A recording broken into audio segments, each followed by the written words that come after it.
Veterinary విజ్ఞానం YouTube channel చూస్తున్న పాడి పశువుల పెంపకందారులందరికీ నమస్కారం. పాడి పశువుల పెంపకందారులందరూ కోరుకునేది ఏంటంటే వారి దగ్గర ఉన్న పాడి పశువులు అన్ని వేళలా పాల దిగుబడితో ఉండాలని, ఎక్కువ మోతాదులో పాల ఉత్పత్తి పొందాలని, తద్వారా ఎక్కువ ఆదాయం రావాలని ఆశిస్తూ ఉంటారు. చాలా సందర్భాల్లో పాల దిగుబడి తగ్గిపోవడం అనేది కూడా గమనిస్తుంటారు. దానికోసం వెంటనే పరిగెత్తికెళ్ళి మార్కెట్లో అనేక రకాల లిక్విడ్ ఫీడ్ సప్లిమెంట్స్ కొని వాడుతూ ఎక్కువ ఖర్చులు పెడుతూ ఉంటారు. దీనివల్ల తాత్కాలిక ప్రయోజనం మాత్రం ఉంటుంది. ఈ ఫీడ్ సప్లిమెంట్స్ మీద ఆధారపడే బదులు వాటికి అందించే పోషణ పట్ల శ్రద్ధ తీసుకుంటే చిరకాలం లాభం ఉండే అవకాశం ఉంటుందనే విషయం గుర్తుంచుకోవాలి. నేను ఈ టాపిక్లో చెప్పబోయే ఆహార నియమాలు, ప్రణాళిక, డైట్ ప్లాన్ వల్ల తక్కువ ఖర్చుతో ఎక్కువ పాల దిగుబడి పొందే అవకాశాలు ఉన్నాయి. అందరికీ కూడా కావాల్సింది ఏంటంటే ప్రస్తుతం ఉన్న ఖర్చు తగ్గాలి, పాల దిగుబడి పెరగాలి. దాన్ని దృష్టిలో పెట్టుకొని ఈరోజు ఈ వీడియో చేయడం జరుగుతుంది. ఈ డైట్ ప్లాన్ మీరు గనక తూచా తప్పకుండా ఆచరిస్తే పశువులు కూడా బరువు తగ్గకుండా ఉంటాయి, ఆరోగ్యంగా ఉంటాయి, వ్యాధి నిరోధక శక్తి కలిగి ఉంటాయి, ప్లస్ తక్కువ ఖర్చుతో ఎక్కువ పాల దిగుబడి పొందే అవకాశాలు ఉంటాయి. పాల దిగుబడి తగ్గినప్పుడు లేదా పాలు తగ్గకుండా ఉండడానికి ఏమేం వాడాలి, ఎలా వాడాలి, ఏ సమయంలో అందివ్వాలి మొదలగు విషయాలన్నీ వివరంగా ఈ వీడియో ద్వారా తెలుసుకుందాం. వీడియో చాలా పెద్దగా కాకుండా బ్రీఫ్గా ఒక 9 విషయాలు మీకు చెప్పదలుచుకున్నాను. మొదటి విషయం ఏంటంటే ముందుగా పచ్చిగడ్డి విషయానికి వస్తే పచ్చిగడ్డి ద్వారా పశువులకు విటమిన్స్, మినరల్స్ అన్నీ లభిస్తాయి. కాబట్టి పచ్చిగడ్డి దాంట్లో ధాన్యపు జాతి పశుగ్రాసాన్ని, పప్పు జాతి పశుగ్రాసాన్ని 2:1 నిష్పత్తిలో అందించాల్సిన అవసరం ఉంటుంది. డైరీ ఫార్మింగ్ అనేది పచ్చిగడ్డి లేకుండా ప్రాఫిటబుల్ కాదనే విషయాన్ని అందరూ గుర్తించాలి. ఇక రెండవ విషయానికి వస్తే కరువు పరిస్థితుల్లో సడన్గా నీటి కొరత వచ్చినప్పుడు వేసవి కాలంలో పచ్చిగడ్డి లభించలేదనుకోండి, అటువంటి సందర్భాల్లో పచ్చిగడ్డికి ప్రత్యామ్నాయంగా సైలేజీ వాడొచ్చు.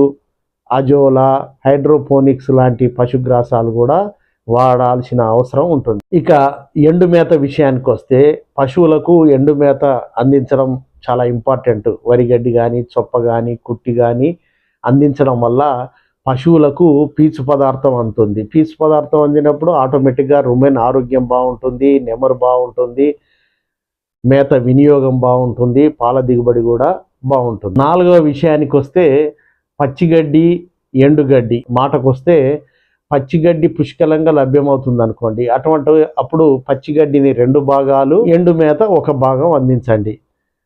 సపోజ్ పచ్చిగడ్డి కష్టంగా ఉంది, అంతంత మాత్రమే లభిస్తుంది అన్నప్పుడు పచ్చిగడ్డిని 1 మోతాదు, ఎండుగడ్డిని 2 మోతాదులు అందిస్తే ప్రయోజనం ఉంటుంది. ఇక ఐదో విషయానికి వస్తే సమీకృత దానా మార్కెట్లో పొడి రూపంలో దొరుకుతుంది, పెల్లెట్ రూపంలో దొరుకుతుంది. దాని ఖరీదు చాలా ఎక్కువ ఉంటుంది. ప్రతి 2 నుంచి 3 లీటర్ల పాల దిగుబడికి 1 కేజీ చొప్పున అందించాల్సిన అవసరం ఉంటుంది. బయట మార్కెట్లో స్టాండర్డ్ కంపెనీల ఫీడ్, దాంట్లో మాంసకృత్తుల శాతాన్ని చూసి కొని వాడడం వల్ల ప్రయోజనం ఉంటుంది. ఆరో విషయానికి వస్తే రెడీమేడ్ దానా ఖరీదు ఎక్కువగా ఉందనుకొని మీరు భావిస్తే స్వయంగా వివిధ దానా ముడి పదార్థాలతో మీరే తయారు చేసుకోవచ్చు. ప్రస్తుతం చాలామంది రైతులు ఈ పద్ధతిని ఆచరిస్తున్నారు. కానీ ముడి పదార్థాల ఎంపిక, కొనుగోలు చేసేప్పుడు శక్తినిచ్చేవి, మాంసకృతులను అందించే పదార్థాలని సరిగ్గా ఎంపిక చేసుకోవడం లేదు. ఎక్కువ ధరకు వస్తున్నాయని ఒకే రకం ముడి పదార్థాలని ఎంపిక చేసుకోవడం వల్ల ప్రయోజనం ఉండదు. సమతుల ఆహారం అందించే పరిస్థితి ఉండదు. శక్తినిచ్చే పదార్థాల్లో మొక్కజొన్న, జొన్న, సజ్జ వీటిలో ఏది తక్కువ ధర ఉంటుందో అది వాడితే శక్తినిచ్చే పదార్థాలని మనం పశువులకు అందించిన వాళ్ళం అవుతాం. ఇక మాంసకృతుల విషయానికి వస్తే పత్తి చెక్క, వేరుశనగ చెక్క, తర్వాత కొబ్బరి చెక్క లాంటివి చాలా రకరకాలు ఉన్నాయి. ప్రస్తుతం మార్కెట్లో వేరుశనగ చెక్క 40 రూపాయలు ఉంది, పత్తి చెక్క 35 రూపాయలు ఉంది, కొబ్బరి చెక్క 31 రూపాయలు ఉంది. ఈ రేట్లను కూడా దృష్టిలో పెట్టుకొని చెక్కలను గనక దానాలో భాగంగా చేస్తే చాలా ప్రయోజనం ఉంటుంది. కాబట్టి డైరీ ఫార్మర్సు వీటి ధరలను దృష్టిలో పెంచుకొని 1-2 ముడి పదార్థాలని ఎంపిక చేసుకోవాలి. దానాలో ఎన్ని ఎక్కువ రకాలు మనం వాడితే అంత ఎక్కువ ప్రయోజనం ఉంటుందనే విషయం గుర్తుంచుకోవాలి. ఖర్చు కూడా తగ్గుతుంది, పాల దిగుబడి పెరుగుతుంది. అలాగే పొట్టు, చున్ని, తౌడు ఇటువంటివి కూడా తక్కువ ధరలో నాణ్యమైన వాటిని ఎంపిక చేసుకోవాలి. ఇక 7వ విషయానికి వస్తే పచ్చిగడ్డి, ఎండుగడ్డి, దానా విడివిడిగా అందించే బదులు టోటల్ మిక్స్డ్ రేషన్ TMRగా తయారు చేసుకొని అందిస్తే బాగుంటుంది. పప్పు జాతి పశుగ్రాసాలు ఒక 30%, ధాన్యపు జాతి పశుగ్రాసాలు ఒక 45%, దానా 25%. ఈ రేషియోలో కలుపుకొని TMR తయారు చేసుకొని పశువులకు అందించవచ్చు. రోజుకు ఇవ్వాల్సిన TMR పరిమాణాన్ని శరీర బరువు ఆధారంగా లెక్కించి ఇవ్వాల్సిన అవసరం ఉంటుంది. ఇక 8వ విషయానికి వస్తే రోజు ఇవ్వాల్సిన TMRను నిర్ణీత సమయం అందిస్తే ప్రయోజనం ఎక్కువ ఉంటుంది. సాధారణంగా ఉదయం ఒకసారి, సాయంత్రం ఒకసారి అందిస్తుంటారు, లేదా ఉదయం, మధ్యాహ్నం, సాయంత్రం కూడా అందించవచ్చు.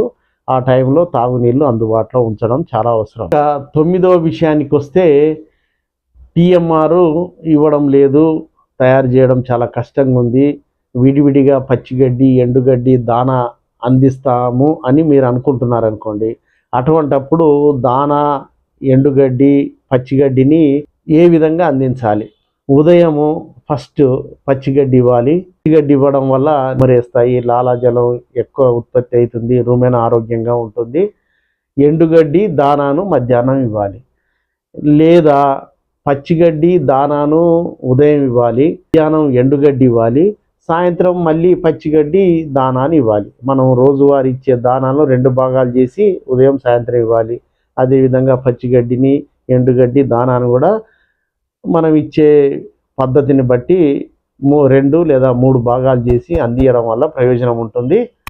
ఇవి 9 పాయింట్స్ అండి. మేపు అందించడం వల్లనే పశువు ఆరోగ్యంతో పాటు పాల దిగుబడి పెరిగే అవకాశాలు చాలా ఎక్కువ ఉంటాయి, పశువులు ఆరోగ్యంగా ఉంటాయి అనే విషయం గుర్తుంచుకొని మేపు ఏ విధంగా తయారు చేసుకోవాలి, మేపులో ఏవేవి అందించాలి, ఏ టైంలో ఏ రకంగా మేపాలనేది చాలా ముఖ్యం. అవన్నీ ఇప్పుడు మనం మాట్లాడుకున్నాం. ఫీడ్ సప్లిమెంట్స్కు మాత్రం సెకండ్ ఇంపార్టెన్స్ ఇవ్వండి. ఫస్ట్ ఇంపార్టెన్స్ మాత్రం శాస్త్రీయపరమైన మేపుకు ఇస్తారని ఆశిస్తూ అందరికీ ధన్యవాదాలు.